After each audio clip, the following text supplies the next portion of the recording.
আমি মোহাম্মদ হাবিবুল্লাহ। আমি বাংলাদেশ স্কাউটসের রোভার অঞ্চলের একজন সদস্য। আমি এখান থেকে শিখেছি কিভাবে প্রতিকূল পরিবেশে টিকে থাকতে হয় এবং শিখেছি কিভাবে মানব সেবায় নিজেকে বিলিয়ে দিতে হয়। আমি এখন এসেছি মেহেরপুর জেলার একটি সামান্যতম ফরেস্ট এরিয়ায়। আমি এখন আপনাদের দেখাবো কিভাবে এখানে প্রকৃতির মাঝে টিকে থাকতে হয় এবং দেখাবো এখান থেকে কিভাবে বেঁচে ফিরতে হয়।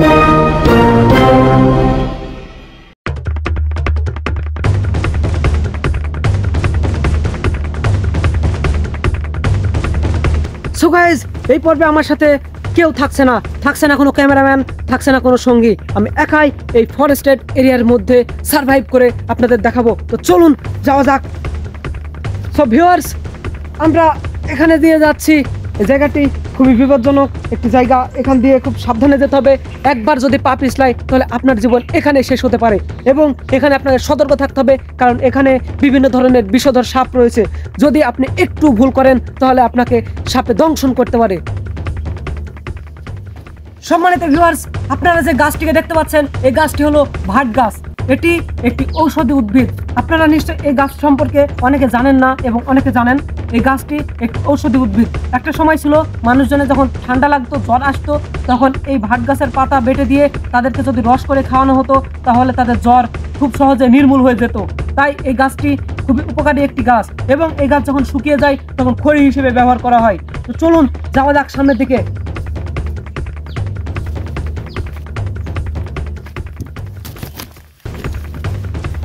এখানে খুবই বিপজ্জনক, সাবধানে যেতে হবে।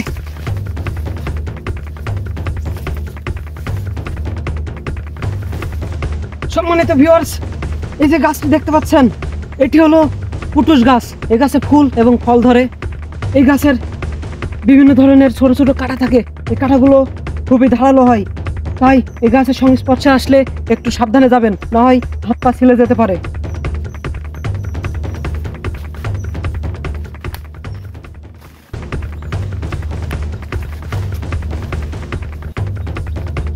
সো গাইস, যেতে যেতে একটি বোতল পেয়ে গেছি।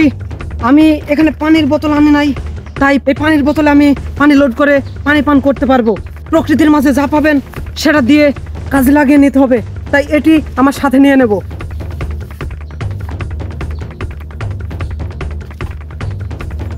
সো গাইস, আমার পাশে যে জীবটিকে দেখতে পাচ্ছেন, এটির নাম হলো ছাগল। এটি হরিণের মতো দেখতে হলেও এটি হলো ছাগল। মেহেরপুরের জনগণের আয়ের প্রধান উৎস এবং অন্যতম উৎস হলো এই ব্ল্যাক বেঙ্গল ছাগল। দ্রুত প্রজননশীলতা, মাংস এবং মাংসের ঘনত্ব এবং এই ব্ল্যাক বেঙ্গল ছাগলের চামড়ার জন্য এ ছাগল বিশ্ববিখ্যাত। ভিউয়ার্স, এই যে গাছটি, এটি হলো সেই কাঙ্ক্ষিত পুটুস গাছ। এই গাছের যে ফুল রয়েছে, এই ফুলগুলোর ভিতরে মধু থাকে, সেই মধুগুলো খাওয়া যায়। এগুলো যদি আপনি ইচ্ছা করেন খেতে পারবেন, কারণ এর মধ্যে কোনো বিষাক্ত কোনো কিছু নাই। তো এটা খাওয়া যায়, খুবই সুন্দর, খুবই সুস্বাদু।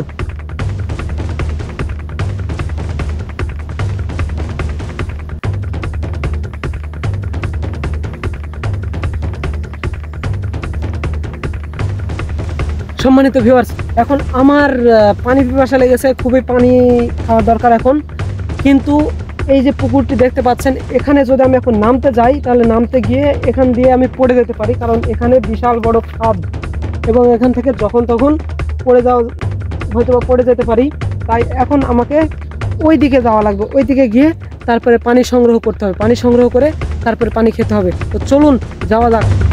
সো গাইস, সাইকেলে করে যেতে গিয়ে আমি পানির বোতলটি এখানেই রেখে যাই, তাই আমাকে এখন ওখানে গিয়ে অন্য পদ্ধতি ব্যবহার করা লাগবে। সো গাইস, একটা বিষয় আপনাদেরকে আমি মনে করিয়ে দিতে চাই, যেটা হলো আপনারা যদি কোথাও যান, যদি পানির সন্ধান করেন, পানি যদি না পান, তাহলে আপনারা সব সময় ট্রাই করবেন এরকম কিছু জায়গা খোঁজার যেগুলোতে এইরকম ক্যানেল থাকে। এই যে ক্যানেলগুলো, পানির যে ক্যানেলগুলো, এই ক্যানেলগুলো দিয়ে কিন্তু পানি নামে উপর থেকে। এই সূত্র ধরে যদি আপনারা যেতে পারেন তাহলে কিন্তু আপনারা পানি পর্যন্ত পৌঁছাতে পারবেন। দেখুন, বৃষ্টি হয়েছে, পানি এদিক দিয়ে নামতে নামতে একেবারে জলাশয়ে গিয়ে নেমেছে।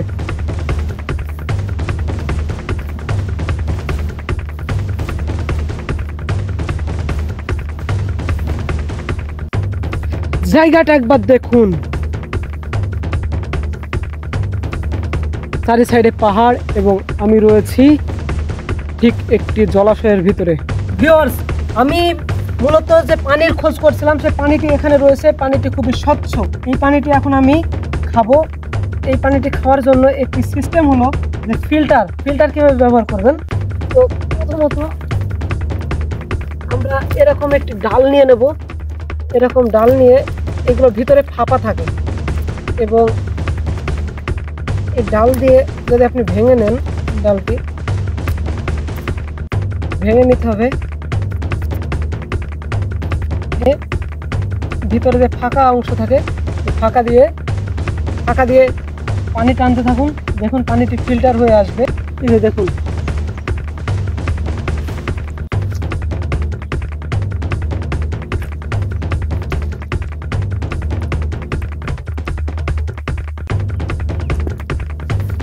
দেখলেন এটা হলো যে কাশফুল হয়, সে কাশফুল গাছের কাণ্ড। এই কাণ্ড দিয়ে আপনারা ফিল্টার হিসাবে কিন্তু পানিটি পান করতে পারবেন।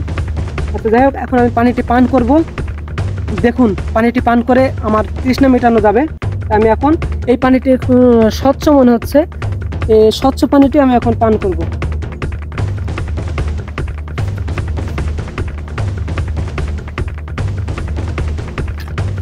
খুবই সুন্দর একটি পদ্ধতি এটা। আমি শিখেছিলাম ম্যান ভার্সেস ওয়াইল্ডে বেয়ার গ্রিলসের কাছ থেকে। আপনাকে প্রকৃতির মাঝে খুঁজে নিতে হবে যে আপনি কি নিয়ে টিকে থাকবেন। আপনাকে প্রকৃতিই বলে দেবে এবং প্রকৃতি আপনাকে টিকিয়ে রাখবে। কোনো প্রতিকূল পরিবেশে টেকার জন্য মেধা খাটিয়ে, বুদ্ধি খাটিয়ে এবং আপনার কায়িক শ্রম যদি খাটাতে পারেন, তাহলে আপনি প্রকৃতির মাঝে যদি কোথাও হারিয়ে যান তাহলে টিকে থাকতে পারবেন। তো চলুন এখন এই পাহাড়ে ওঠার পালা। চলুন যাওয়া যাক।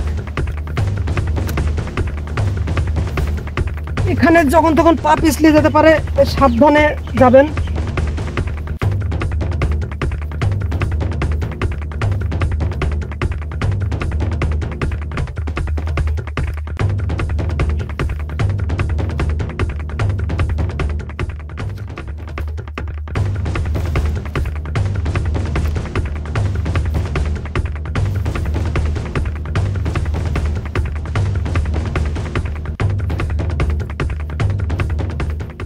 ফাইনালি আমরা ভিডিওর শেষ পর্যায়ে চলে এসেছি।